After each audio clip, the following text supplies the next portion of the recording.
Welcome to new Q&A series in which I'm going to address some of the most burning questions regarding freelancing, online business, everything I have experience in.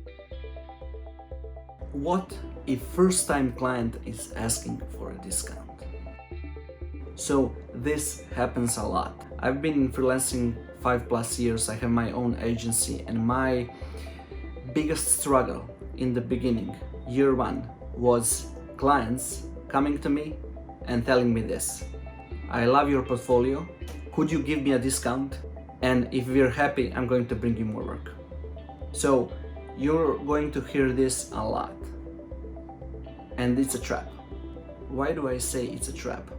If you just started selling your services online, it's highly likely that you are underpricing yourself, and by far, I mean a lot.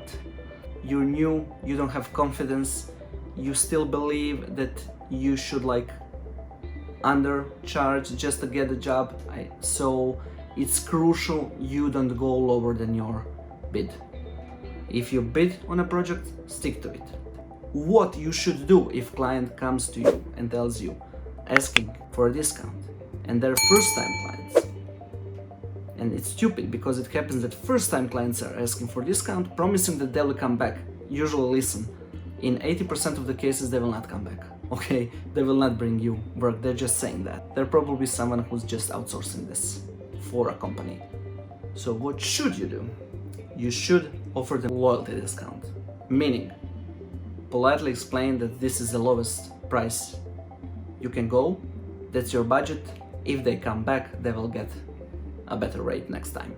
So basically you're reversing things around. Discount is only viable, in my opinion, especially if you're a beginner, for returning clients.